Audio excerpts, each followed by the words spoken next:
sound of wind or the odd thump of something hitting the house was perhaps the most terrifying sound 40,000 Australians have ever heard. She was a banshee. She was destructive. She wanted to kill people.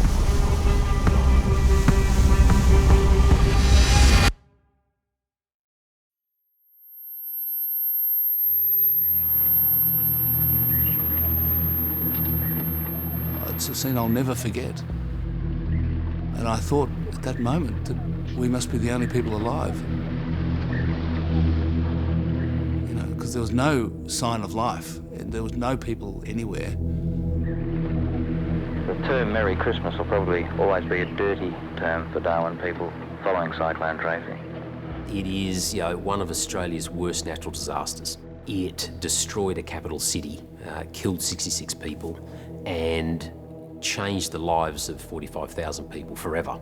Our hopes, pray God, never another one come like that, never. In the face of nature, we are nothing.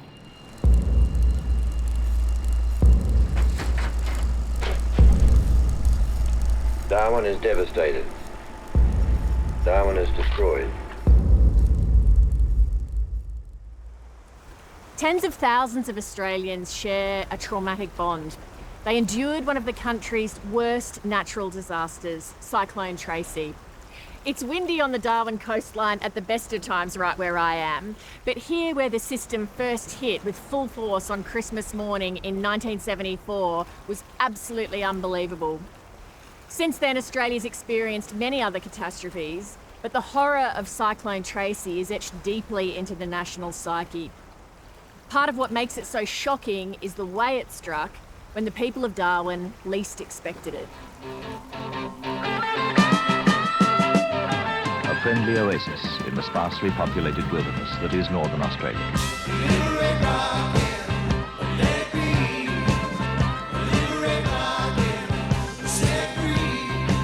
We had a wonderful life in Darwin in the 70s. It was very free and easy, mini skirts and parties. It was just great. To come up to the Northern Territory, it was a bit of a culture shock, but it was lovely. It was a lovely place to live. The best place to live was Darwin. Everybody trusted everybody, everybody got along with everybody, and being a kid, we had the best life. We've got the biggest backyard in the world. You don't have to go far to catch a fish, we'll have a bit of fun.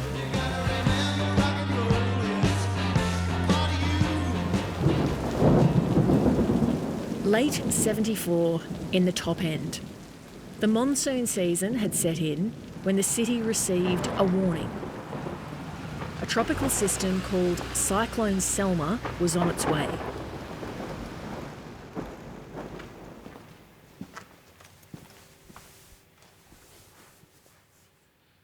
My name is Jared Archibald. I'm the Curator of Territory History here at the Museum and Art Gallery of the Northern Territory, and I was 4.5 when Cyclone Tracy destroyed Darwin. Early December there was Cyclone Selma that formed off the coast. It was forecast to affect Darwin, and as most people say, it fizzled. It didn't affect Darwin in the end. It came close and then it travelled away and then went off to the south and to the west. Nothing happened, and when they gave us the warning that this other cyclone was coming, we just didn't take much notice. We just said, oh, well, it'll be nothing like the other one. So everybody just kept going on with their lives. They didn't worry about it too much. Have another go. Hi. Hi, Josh. Hello. Oh, you've got Renata there too? Yes. In 1974, Renata, Patricia and Maureen were neighbours in Darwin's northern suburbs. Lovely to see you. Renata's moved down the road, but all these years later, Maureen can still pop next door to Trisha's. It must be nearly 50 years. It takes a cyclone to get us together again. I was living with my husband and our baby boy. We both were working. My husband was a shift worker with the Commonwealth Railways, and I worked in an office, and life was just wonderful. Very happy, enjoyed our life, and we didn't expect the unexpected. December 24th. Darwin was abuzz as its population of around 43,000 prepared for Christmas Day. It was champagne brunch followed by lunch and then perhaps a lazy afternoon in somebody's pool. We're going to have the piglet, we're going to have a turkey, we're going to have cheesecakes, salads and all the rest with it. Yeah, it was going to be a big lunch, which we didn't get around to eating at the end. I think the turkey went into the bin because there was no refrigeration and we couldn't cook it. And it took me a lot of years before I was going to buy a turkey. It was sort of a jinx.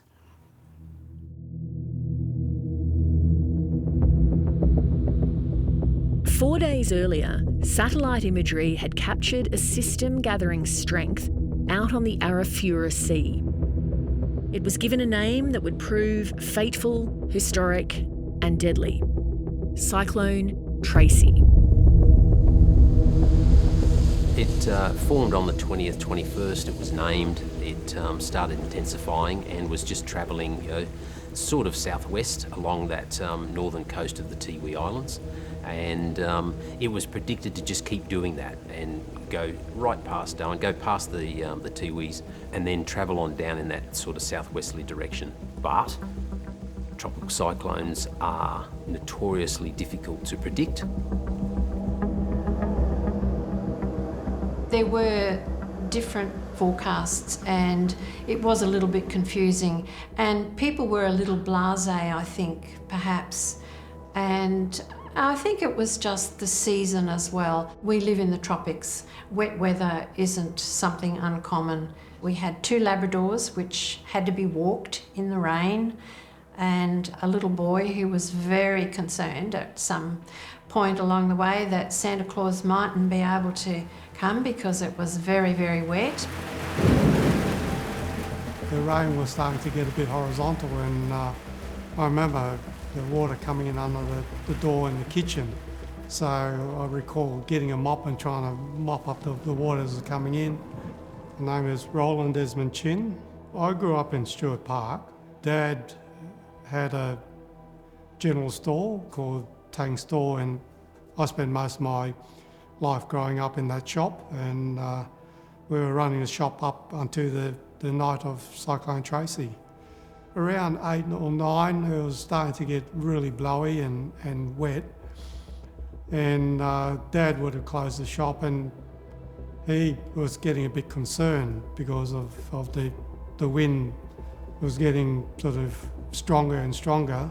This was a very powerful but very small cyclone. A cyclone is imminent.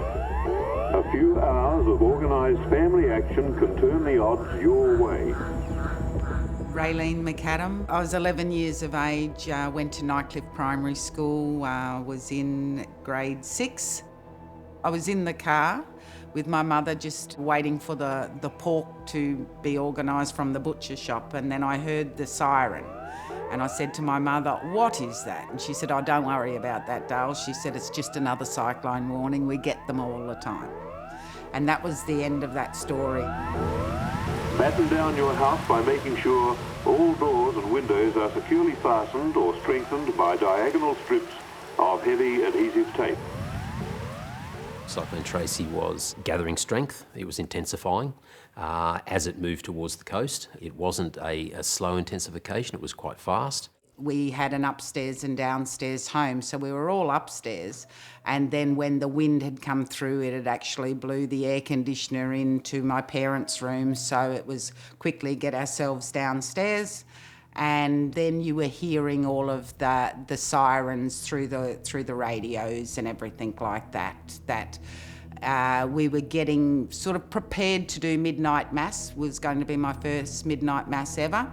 And then they'd actually put it on the radio stating that was cancelled. So we knew we were in for a rough night. So just to think, Ma. Okay. 50 years ago. Yeah, I know. We were sitting here. Yeah. Hey, December 25th, we were sitting here. Dad was holding the door and it hit. Like many in Darwin, the Gonzardi family, Italian migrants from a close-knit community, had finished Christmas Eve dinner and put their children to bed when the weather took a turn for the worse. The sky was greenish color. I say, I don't like this weather. When I see the sky green like that, I never see before. I don't like it. Never was a sky like that. And wind, and raining, wind really strong. And the house, the one in front of me, over there, the one in the other side of the road, 10 o'clock it was already going. We know what's prepared for this cyclone that come. I never think this cyclone come. Like everyone knows, you can't beat Mother Nature. Once Mother Nature wants to do what she does, she'll do it. Remove all pictures from walls and all table ornaments. These could be lethal. Many people weren't listening to radio broadcasts because they were out doing the things that you do on Christmas Eve. People going out visiting friends, going to parties, lots and lots of work parties.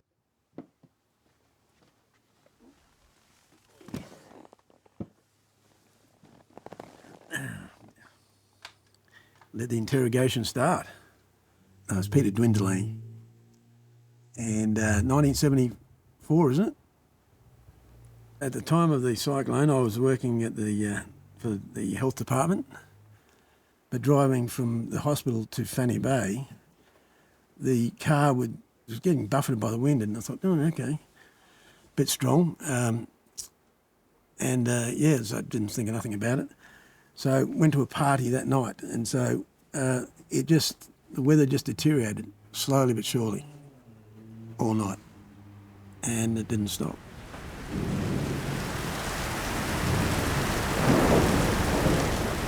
As it approached midnight on Christmas Eve, wind gusts were reaching nearly 100 kilometres an hour and growing stronger. When did you realise it was serious? What was going through your mind when you did? When I saw O'Hara's bus sign go past at about 120 k's an hour, and it weighed a tonne, and it just went past out to sea like that. And I'd had a few, and I thought, I better go back to the party. It's just too hard.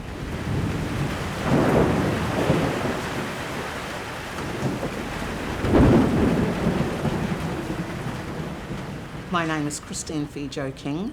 I was 20. My sister Alita and I were actually house sitting for some friends in Wallagi. We didn't realise just how bad it was going to be, how strong the wind was going to be. And then as it started to get quite strong, we said, well, you know what?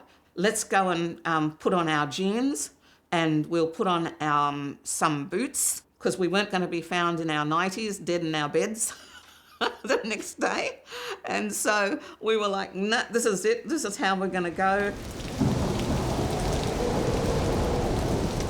Power had gone out because power poles had either been blown over or trees blown across them or cables snapped.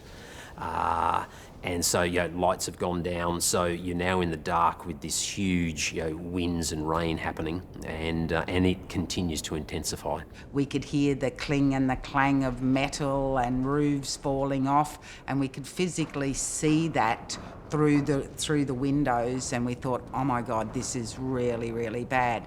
So my father decided that the safest spot to be would be underneath the billiard table. So there was 10 of us underneath that billiard table. I think around 3 is when the Met Bureau's anemometer, so the wind measurement device at the airport, was damaged, recording a gust of 217 kilometres an hour. And from then on, it still continued to intensify, but we don't know, what those winds got up to. The water wasn't to my ankle here in the house. Yeah, it comes from everywhere. All the room have water. Yeah, You could swim. Water was rushing in because there was holes in the roofs and the side of the wall, so we're actually filling up with water underneath the billiard table, so it was trying to let that escape to be able to, so we didn't end up drowning. And then it got quiet, and then that's when the eye of the cyclone had come. My memory of the eye it was just silent.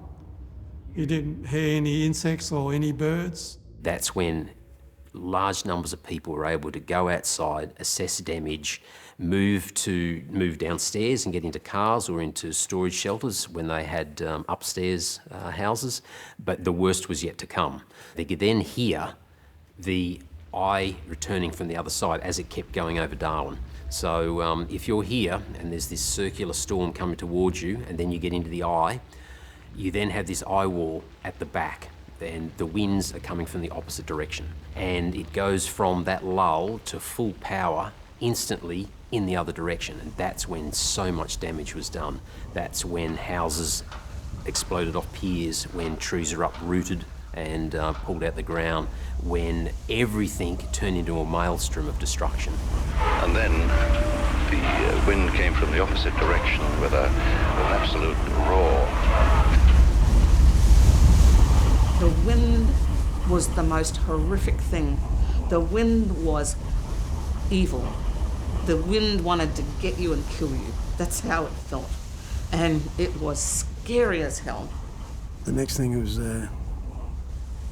basically an explosion. I think all the windows blew out, all the doors blew out. It had an A-frame ceiling roof with huge beams that rocked up and down on the roof, and it just collapsed inward.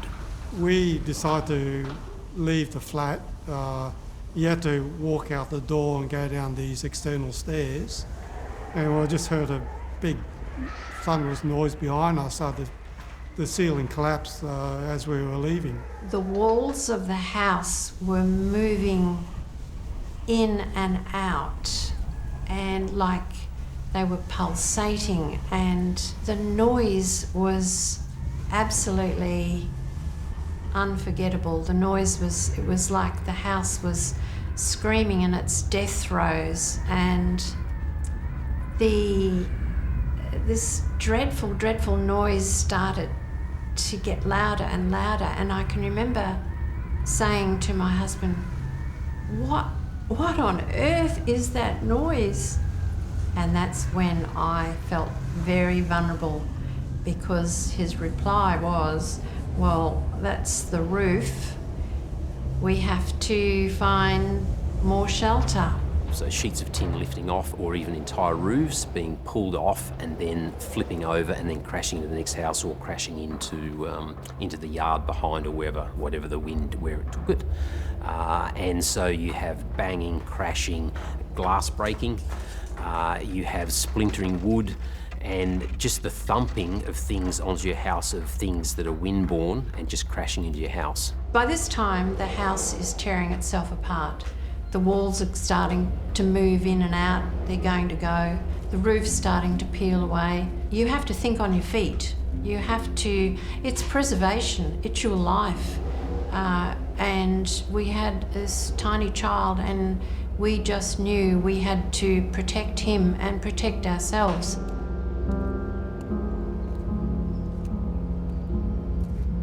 You become very religious. You do a lot of praying during that period.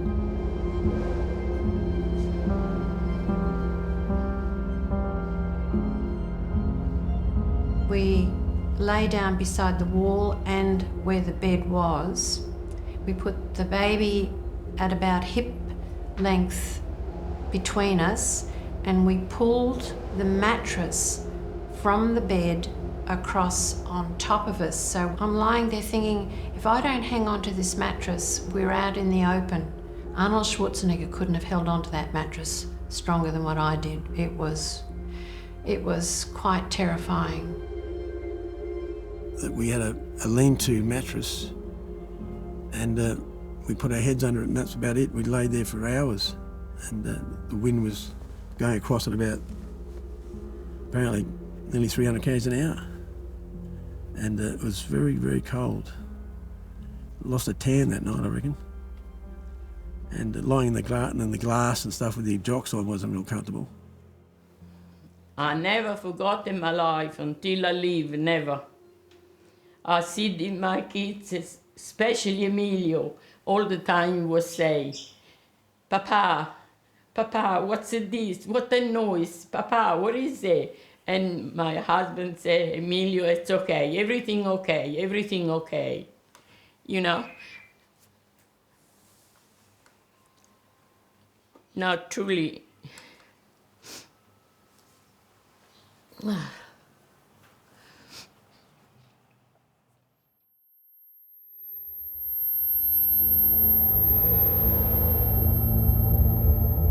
it wasn't until daylight started to break that we realised, okay, she'd finished. And as soon as we got ourselves outside, it was just a mess.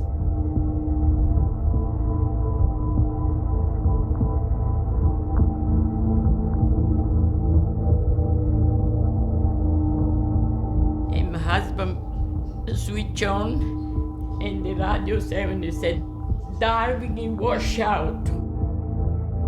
Nobody exists anymore, Darwin. That wasn't the voice in the radio.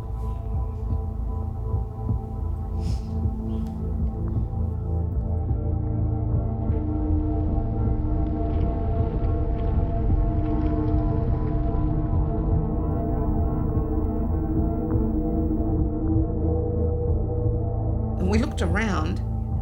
You wouldn't have known. If you didn't know where you were, you wouldn't have known your way anywhere, because all the trees were gone, all the street lights were gone, all the street posts were gone, the houses around, some of them were gone. We couldn't hear anybody. Some had sheltered in cupboards, in hallways, under tables, just to stay alive. It was biblical that the darkness was complete. It was total darkness. Couldn't see a thing. We just sat there for hours under the table, listening to the sound of the storm. I'm Alan Kohler. I was 22 in 1974 when Tracy came along, and I was living in Pandana Street, Nightcliff. I was a sort of a general reporter for the Northern Territory News, covering courts and all sorts of different things. After a storied career of more than 50 years in Australian journalism, Alan Kohler can't forget the terror of Cyclone Tracy or the eeriness of its immediate aftermath. As far as I could see, every house was demolished. There wasn't a house standing in Nightcliff at all. And we kind of walked out of the house onto the street and wondered what to do. We kind of didn't know what to do. There was no one around. The place was empty. We wondered to each other, are we the only people alive in Darwin? Is everyone dead now? Then other people start coming out of their homes as well, or what's left of the wreckage of their homes, or out of their cars or whatever. And then one of the things that people have told me many, many times, they wish they had strong shoes, because there is glass, there is timber with nails sticking out of it, there is sharp tin, bent, there's all these things, and people got very badly cut on their feet trying to do things, because Darwin people don't wear shoes all the time. You know, at that time of the year, you don't sort of worry about putting shoes on. We're in a hurry. So no, we didn't have shoes. We'd lost everything. We'd lost everything down to our toothbrush. The roads had as much debris on them as there was on the outsides of the blocks of land. We eventually decided to put corrugated iron around the four-wheel drive and try and make it like a snowplow so we could get out of it. And then a lot of other people had that same mindset. In the distance, we could see a car coming towards us, and the car just slowly drove past. It didn't stop. We kind of thought, oh, okay, so we're not the only people alive in Darwin, and we need to start walking somewhere. So we sort of started walking towards the Nightcliff School, and everyone was there. That's where everyone was. The large emergency centres established at places like Casuarina High School were set up by private citizens actually entering the high schools and opening them up so they could become refugee camps. There were lots of people there and everyone was in shock, and people were saying, who are you, where's your family? And we said, this is who we are. And they had a board and they had written names of people and where they were, and so they told us your family is here. So we went there and sure enough they'd rolled out a swag, and they were all lying there, and it was like, you're still alive, we're still alive, we can't believe it. Basically, people just did what they could. They went to schools, they were some of the big centres and stayed in classrooms. Around the city, everyone had a personal tale of loss. From the destruction of the city's Chinese temple to its museum, and their homes, where they'd shared love and raised families. Standing there in that wreckage, I didn't feel loss. I felt gratitude. I felt so lucky. I felt this is a lucky day. I've got my husband, I've got my child, and I've got my dogs. At that moment, I knew we were supremely lucky.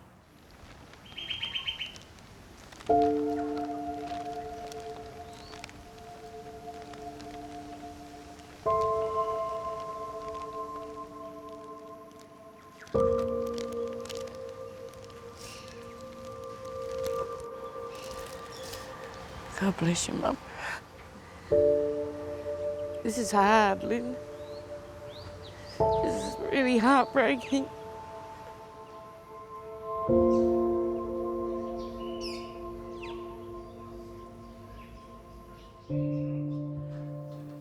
When did I realise I'd lost Mum? Well, as soon as I come to, I knew. That's what happened. It was...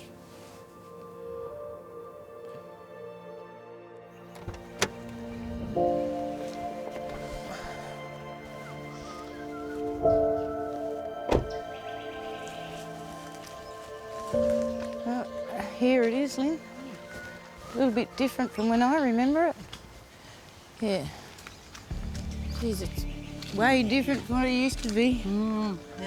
During Tracy's onslaught, at 12 Keene Place, Milner, 31-year-old Eileen Clough gave everything she had to protect her family. It's a devastating memory for her daughter, Kim. So we hopped under the main bed, and all you could feel was rocking and rolling. And then Mum said, just lie down the other way, just lie down the other end. Then she started to sing Silent Night, you know, like to sort of calm us down. And that's the last thing I remember, her singing Silent Night. And that's when we must have fell asleep. And then we were on the ground, and it was pelting with rain, and it was cold, and it was lightning, and just... It's indescribable, really, just lying on the ground, being that age, not knowing what had happened, but knowing what had happened. She'd been hit by a roof beam on the way down. So she'd apparently had a nasty gash on her head somewhere. But it must have been on the back of her head because she was lying face up when I saw her. She was sensitive, she was caring, she was soft, and yeah, just there.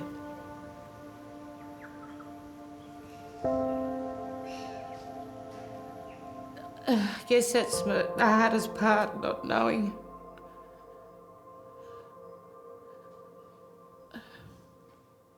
About her as a person.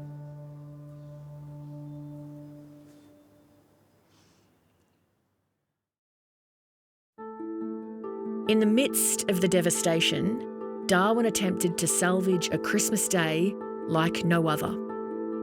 People had food in their freezers, they had fridges full of food, but without the power, they had to eat that quickly. So lots and lots and lots of stories of people having feasts on Christmas Day and in the days following.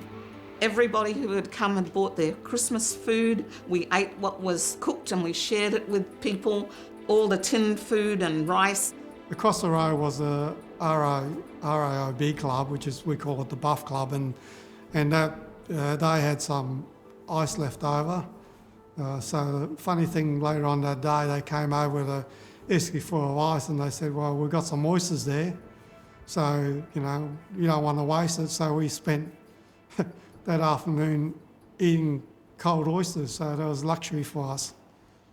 I suppose for me, it was an adventure. It wasn't, I suppose, a party in a way, because you had your friends with you that you grew up with. We had the families living in the house. Everyone got on, everyone worked together. You are asked to be very sparing and careful in the use of water, because supplies are limited and likely to be limited for a considerable time. If you had a house that was destroyed, there's no taps there, and because of all the broken mains, they lost water very quickly. So people in the days afterwards were using the pipelines on the Stuart Highway to collect water in and to bathe. We weren't allowed to go in the bathroom. The bath was sterilised and used as our fresh water, and for our drinking water, Dad had cut the down pipes on the house and collected the water off that. One big worry about Cyclone Tracy was that we felt that the people down south didn't know that we were in trouble, that they were enjoying Christmas quite unaware that we'd been wiped out. People needed to know what happened outside of Darwin. The people of Darwin knew what had happened, but outside they didn't. And that was very difficult because all communications had been lost on every level. There wasn't any communications that were open and permanent and reliable. So the word got out in a variety of ways. As the local newspaper reporters, we felt the responsibility to do something, to report.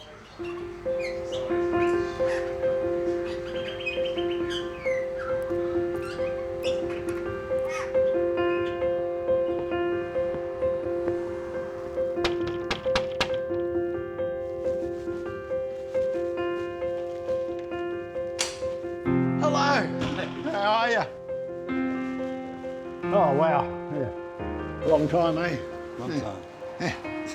My name's Dave Johnson, and I was 25 years old. I was living in 5 Pandana Street, Nightcliff. Yes, I was a journalist on the NT News. I'd only been in Darwin a matter of weeks before the cyclone hit. We kind of learnt pretty quickly that the Northern Territory News normal operation was out of action. The printing was not possible, and we kind of thought, well, we need to do something. We need to let people in Darwin know what's going on. We actually broke into a printing shop and stole a printer, or took a printer and put it on the back of a ute and took it back to the Darwin police station. And then we kind of, 3 or 4 of us lugged the thing down into the basement of the police headquarters and typed up a 2-page, what we called emergency edition of the Northern Territory News. And here's the Northern Territory News emergency edition, December 26th, so Boxing Day. Reporters, Dave Johnson, Lorna King, Alan Kohler. Right. We then ran off a whole lot of copies. I can't remember how many, but enough copies, got back into the ute and drove around Darwin and delivered it to where the people were still kind of gathering. Basically walked through the main streets giving them out to people. It's what journalists do. We try to get the news out, and it was the only way we could do it. One of the things that is talked about a lot with with that word getting out about what had happened to Darwin is people down south didn't believe it was as bad as it was. People were saying that Darwin's been wiped out, Darwin is destroyed, it is like a bomb's gone off. Many people were told, look, you need to calm down, you need to tell us what really happened, we need you to give us the real facts, and they actually were. So one of the most important things that came out was the footage taken by the ABC. The film was shot by ABC cameraman Keith Bushnell. He was the cameraman who was on the spot when the cyclone struck Darwin. I was planning that first light, when the storm goes, I'd better get out and load up some film and get some of the stuff because it's obviously going to be newsworthy and we better send it south.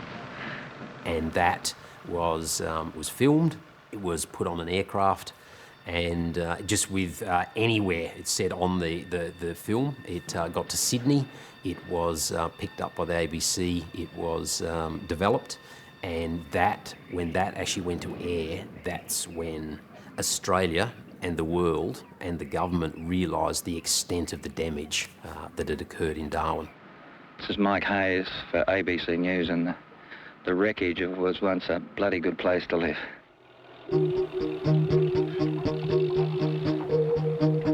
2 or 3 days after the cyclone, walking down the street in Darwin, and I found myself, I'd burst into tears, and I was sort of crying uncontrollably and unable to do anything about it. And I suppose that was some sort of post-traumatic shock when I look back on it. People were in shock though, and you could see it, and kids were crying, and people who were asleep were waking up with nightmares. And then we heard the army was there and that we were going to be evacuated, and it was scary. Once it was found out what had happened here and the extent of it, it was decided to evacuate a huge number of the population. So within 10 days, 25,000 people were flown out. There'll be a priority basis, and that will be strictly adhered to. Anyone that's ill, pregnant women, babies and children going first. Kim Clough was among the chaos at Darwin Hospital waiting for a flight out with her brothers David and Perry and her badly injured father Colin. My worry was that he was going to die too. That was my biggest fear. There's a lot of people there. It was like a constant noise, a constant din, a lot of wailing, crying. And then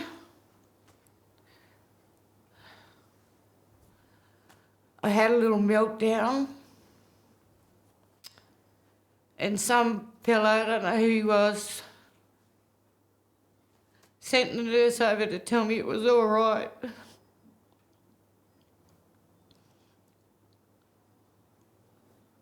So that was it. It was all right.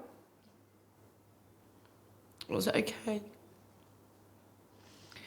And then we were flown out on the Hercules down to Broad North Shore.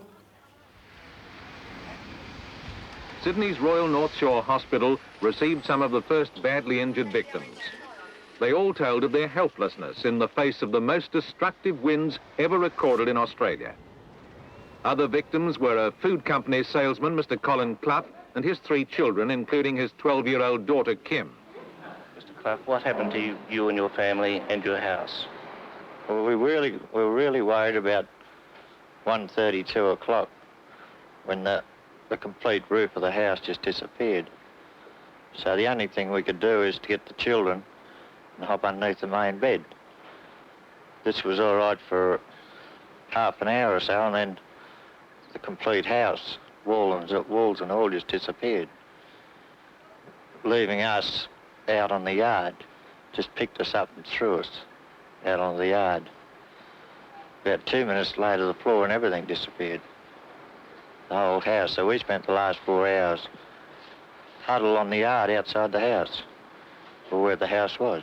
Had no protection? No protection at all. Just in the storm. And what happened to your wife? My wife was killed. Flying debris? Debris. Kim, what was it like? I don't know. All I can remember is my dad saying, keep down, keep down. And then when it got a bit lighter, we went over to the car where my brother was.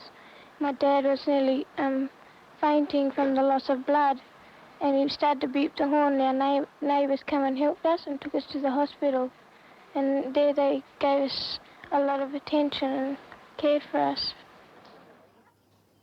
She left with me with a whole handful of grief.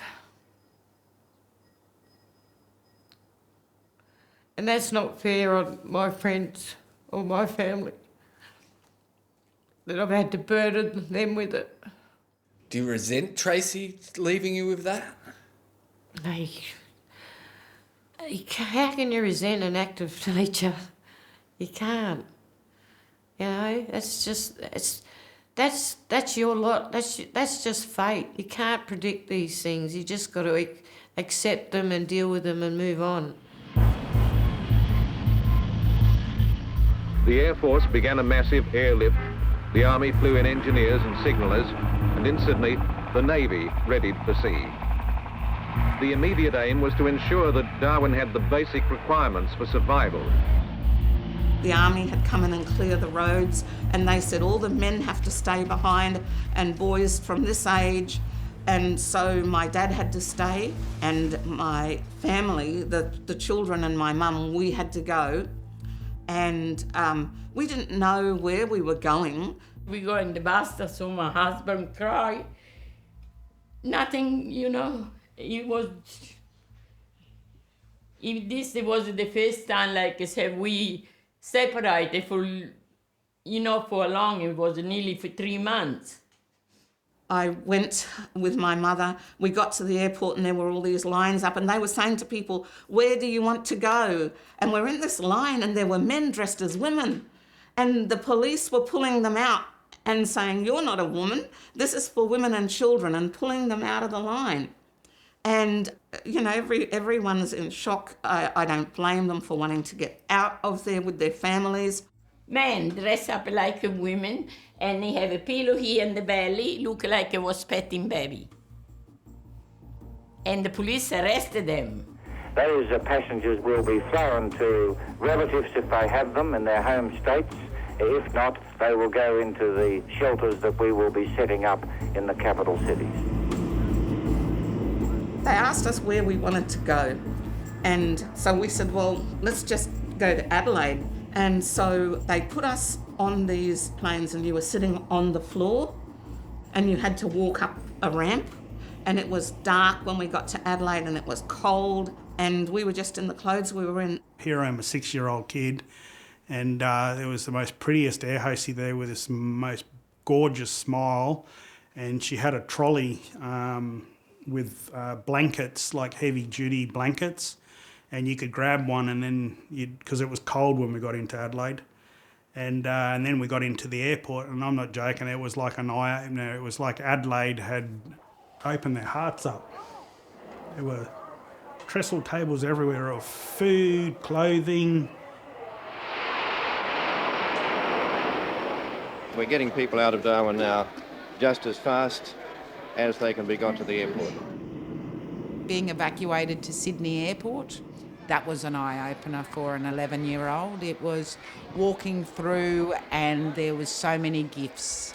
You could pick a boogie board, you could pick clothing, you would get a Myers voucher, you were getting all of this for, we were known as a refugee, you know, so we were going through there and I could remember, can I please have my own toothbrush?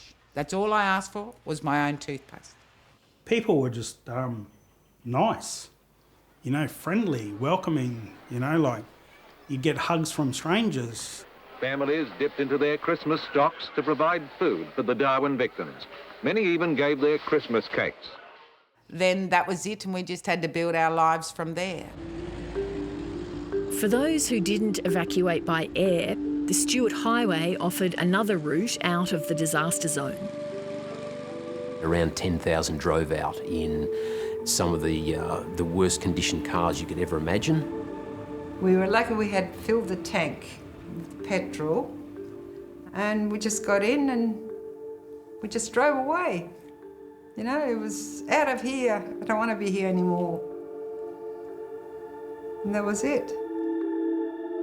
We had no windscreen, and we had as much water and petrol as we could afford to buy, and we set off down the road, and my husband's wearing a motorcycle helmet, my motorcycle helmet. I'm wearing a pair of goggles, and I've got a hat on, and my son also had a pair of little goggles on, and the dogs are in the back. Off we go. All the way down the track, every community looked after these basically refugees, gave them fuel, gave them food, assisted with car repairs where they were needed, and kept them moving so they could get down south to friends, family, and to the authorities that were going to help them.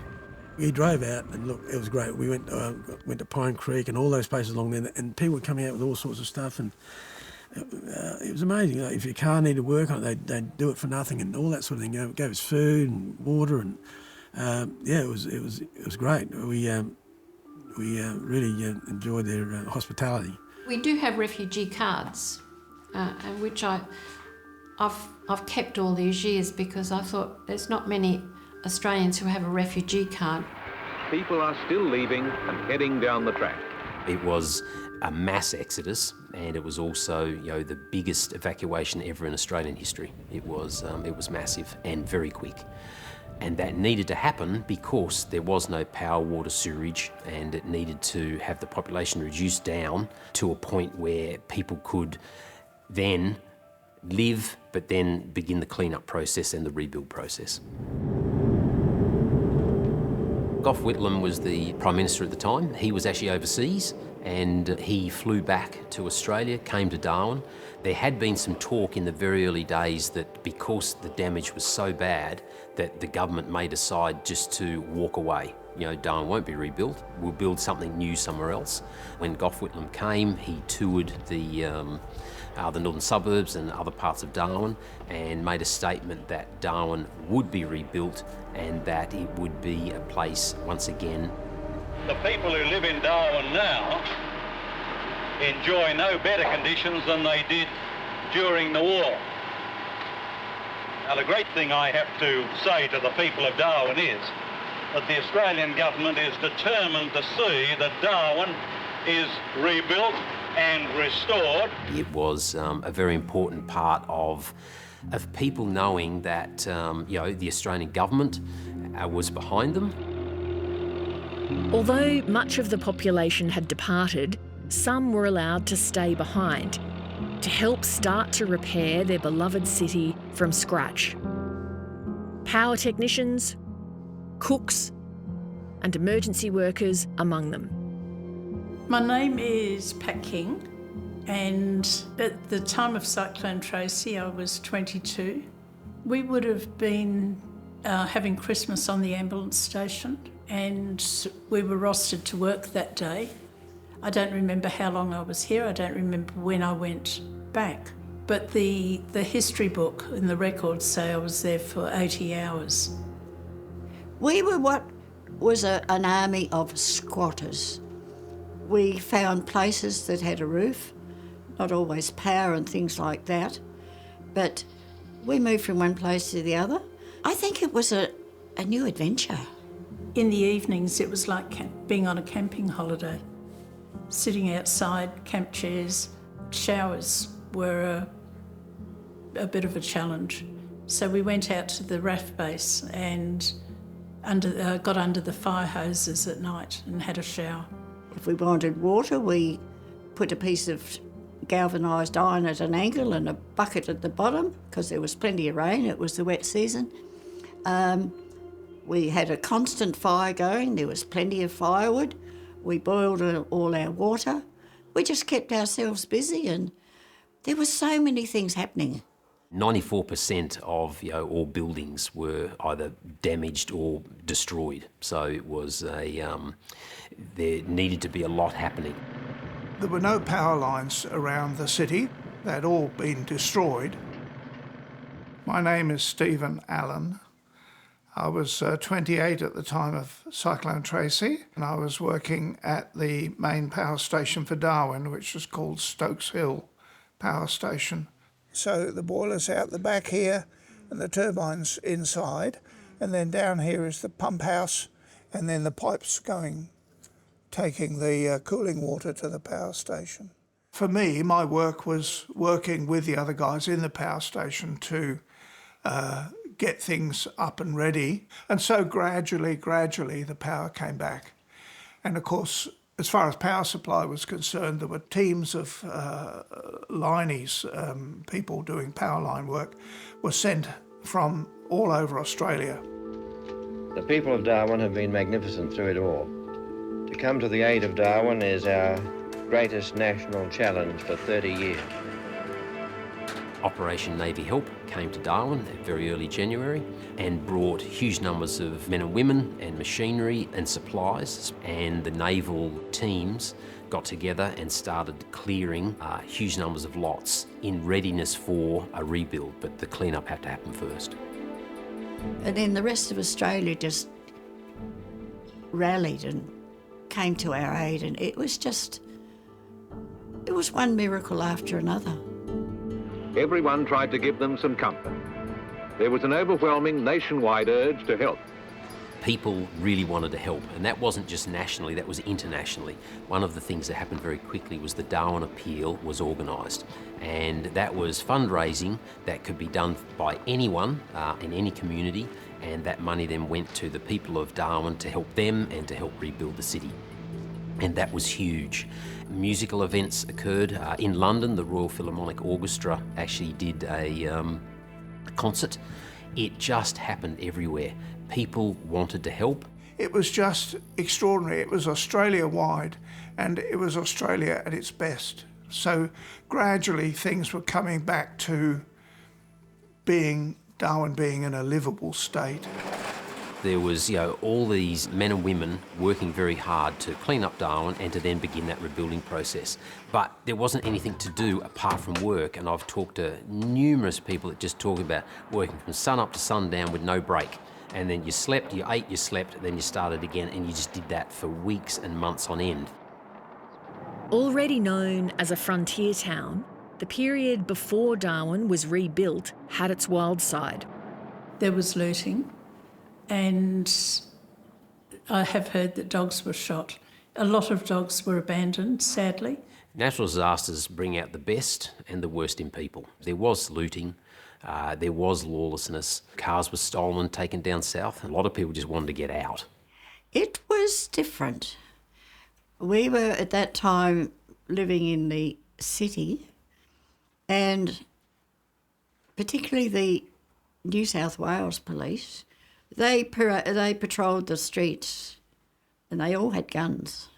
Then we had the private security people, and they all thought they were John Wayne, and they were carrying revolvers around, 45 Magnums and carry on. It was a long, tough job, rebuilding Darwin under the territory's relentless tropical sun and stifling humidity. But slowly, a new city began to emerge, and many residents forced to leave after the disaster started returning home. There was still huge amounts of work to be done to completely rebuild Darwin, but that population came back quite quickly once all the new suburbs and the new houses were being built. Darwin has bounced back with more spirit and speed than authorities thought possible. It was just so good to see your friends. When you live here and you don't have your family nearby, like all our families down south, your friends become your family and you become very close. So, yeah, it was sheer relief.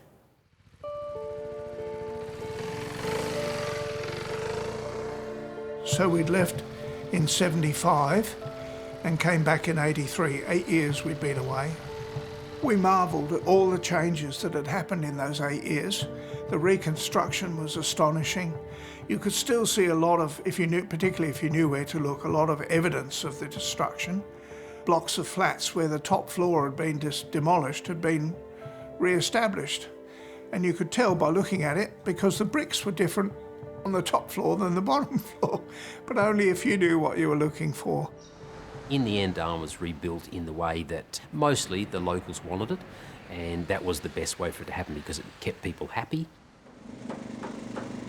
Rigid design standards have been imposed for all new and rebuilt houses. One of the other things that changed very much was the building codes. The codes changed dramatically, and that was to ensure that something this bad could hopefully never happen again.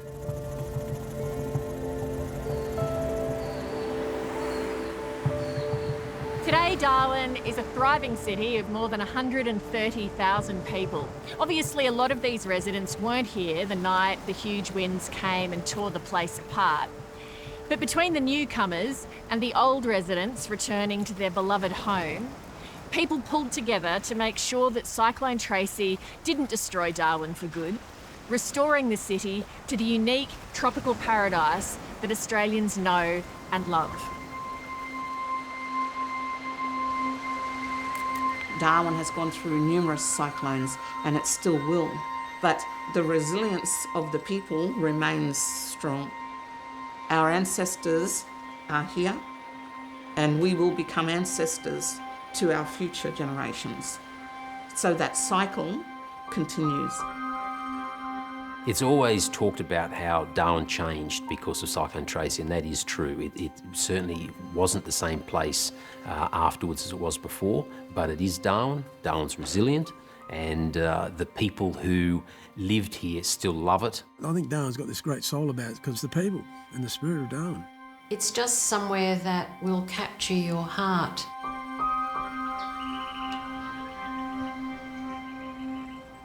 We're a lot wiser now, but I think, yes, I'll be brave this time. I won't fall to pieces, but as soon as that wind gets up and rattles the levers, I go like a bowl of jelly. It's still the best place to live. Wouldn't live anywhere else. Cyclones and all.